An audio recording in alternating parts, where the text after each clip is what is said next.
दोस्तों, veteran India की core committee जिसमें 13 लोग शामिल हैं, आदरणीय जर्नल्स हैं सभी के सभी, और उसके संस्थापक महोदय बीके मिश्रा जी। मैं आप सभी लोगों को सैल्यूट करता हूँ। एक ब्रांड एम्बेसडर की क्या परिभाषा है वो मैंने पिछले 4 सालों में स्वच्छ भारत मिशन का ब्रांड एम्बेसडर बनने के बाद दिखा दी कि this is the fact definition of brand ambassador. जो ईमानदार होता है, जो निस्वार्थ भावना से जनता की भलाई के कार्य करता है, जो पारदर्शिता दिखाने के लिए मोबाइल का यूटिलाइज करता है, क्योंकि आज आदरणीय मजिस्ट्रेट महोदय की नज़रों में भी वीडियो एक सबूत के तौर पे मजबूत एविडेंस है। एक सैनिक जब सेना में नौकरी करता है तो ये बात सिविलियन को मालूम नहीं रहती कि उसे कितनी मजबूती के साथ हर चीज़ में शिक्षित किया जाता है। और 2 साल की ट्रेनिंग के बाद पूरे भारत का भार उसके कंधों पर डालकर एक ऑफिसर बनाकर आईएमए के थ्रू, एनडीए के थ्रू उसे बॉर्डर पर भेज दिया जाता है देश की रक्षा के लिए। और वो अपनी जान की परवाह न करके इस देश की रक्षा करता है, इस तिरंगे की रक्षा करता है, जो माँ के रूप में आज भी और हमेशा मेरे साथ रहता है। ये जिम्मेदारी अपने आप में बहुत बड़ी थी स्वच्छ भारत मिशन के तहत, क्योंकि स्वच्छ भारत मिशन के तहत 3000 सर्जिकल स्ट्राइक करने के बाद एक भी टेलीफोन नगर निगम रुड़की से ना आकर भ्रष्टाचार का एक सर्जिकल स्ट्राइक टेलीफोन घनघना दिए 24 घंटे में।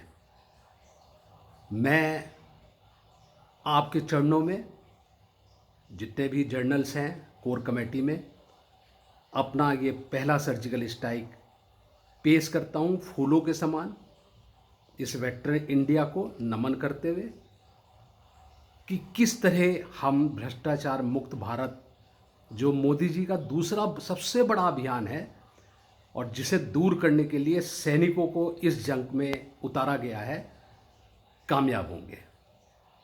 पिछले 60 सालों से बड़े फख्र की बात है कि मैं भ्रष्टाचार पे काम कर रहा हूँ, चाहे वो सेना हो।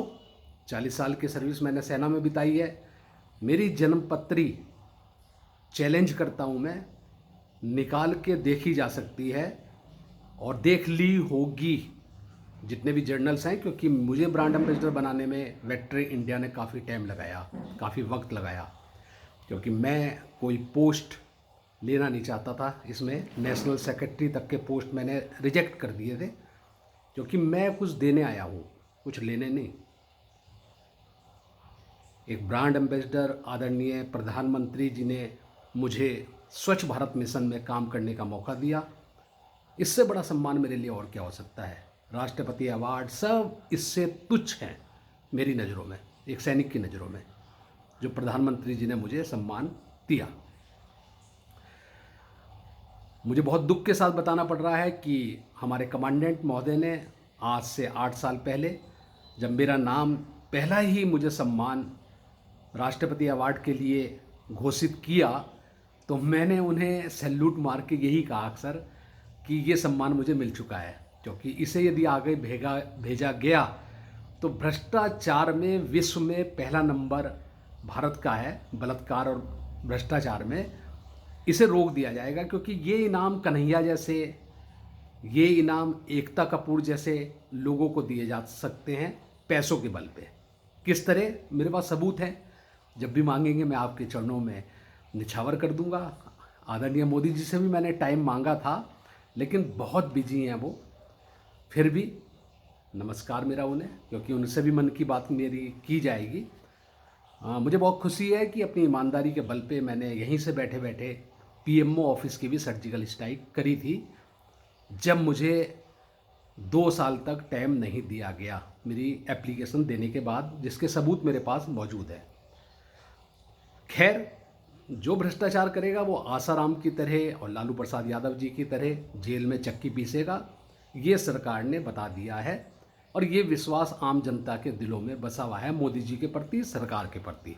इसलिए मेरी किसी भी नेता से कोई नाराज़गी नहीं है, लेकिन गलत कामों के प्रति सबसे नाराज़गी है, चाहे वो मेयर गौरव गोयल जी भी क्यों ना हो, क्योंकि पिछले 2 महीनों से हंसी में टाल रहे हैं वो लोग। मैं मुलाकात का वक्त मांग रहा हूँ उनसे, फेसबुक पे डाल रहा हूँ, उनकी व्हाट्सएप पे डाल रहा हूँ, लेकिन वो टालते जा रहे हैं। टेलीफोन कर रहा हूँ, अटेंड नहीं कर रहे हैं।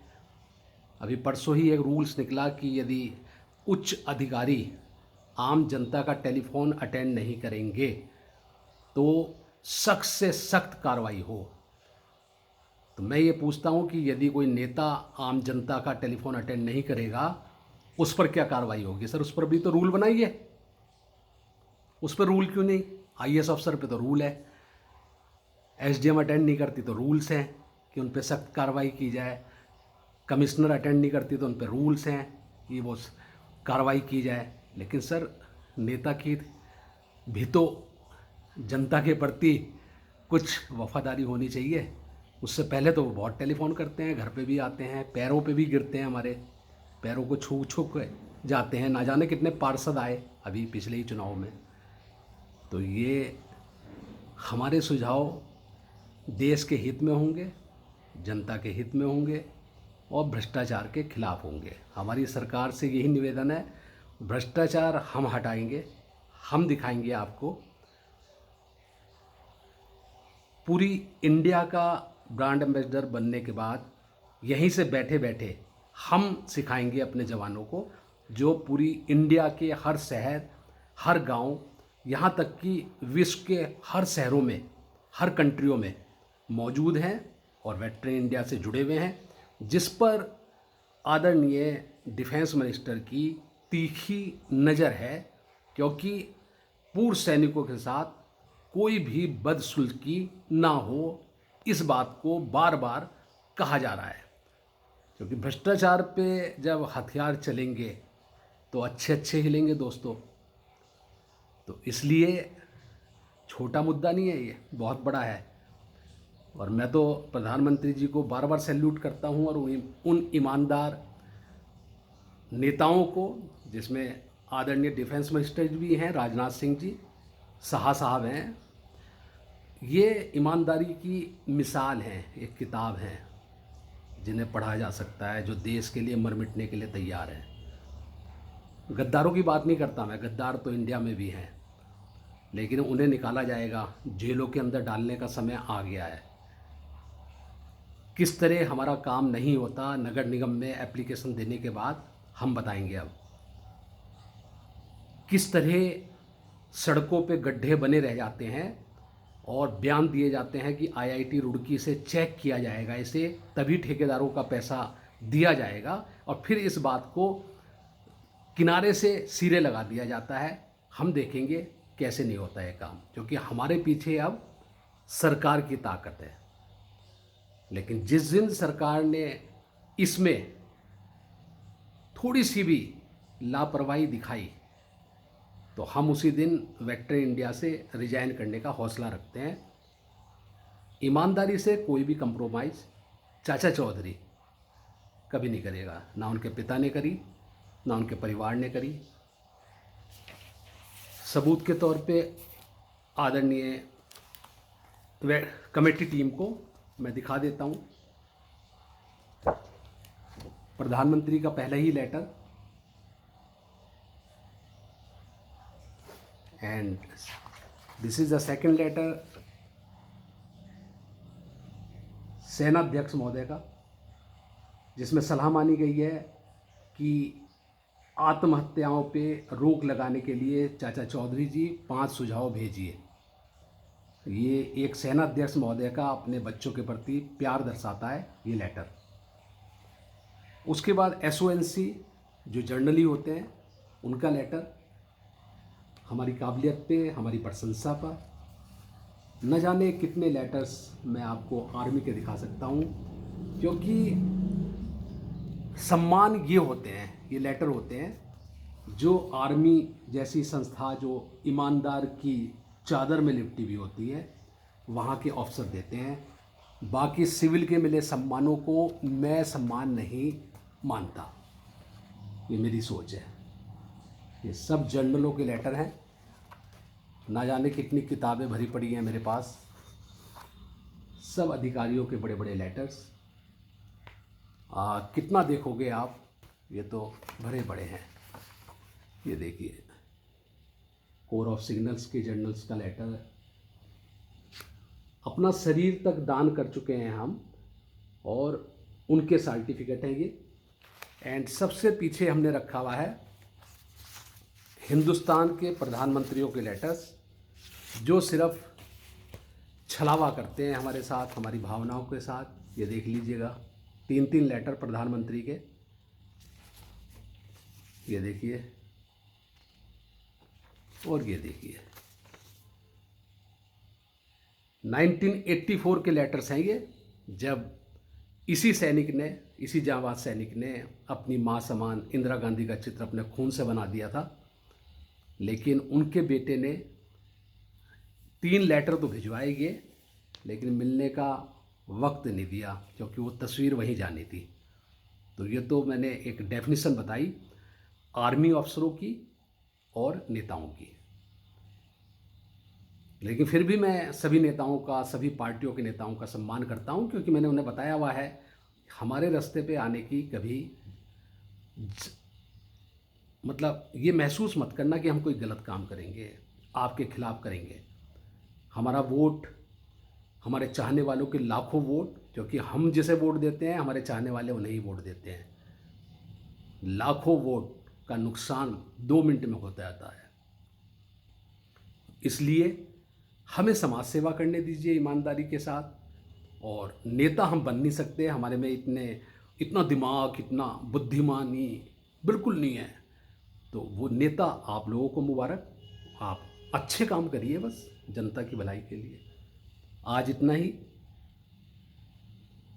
अगले एपिसोड में फिर मुलाकात होगी, क्योंकि ये एपिसोड्स पूरी इंडिया में फैलेंगे अब, वेक्टर इंडिया को नॉलेज देने के लिए जो उसमें जुड़े हुए हैं।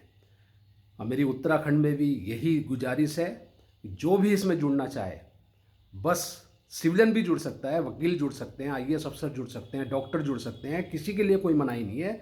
ईमानदार, अपने में झांक के देख लीजिए शीशे में, आप ईमानदार हैं। भारत माता की जय और जय हिंद बोलना जानते हैं, ये आपकी क्वालिफिकेशन है।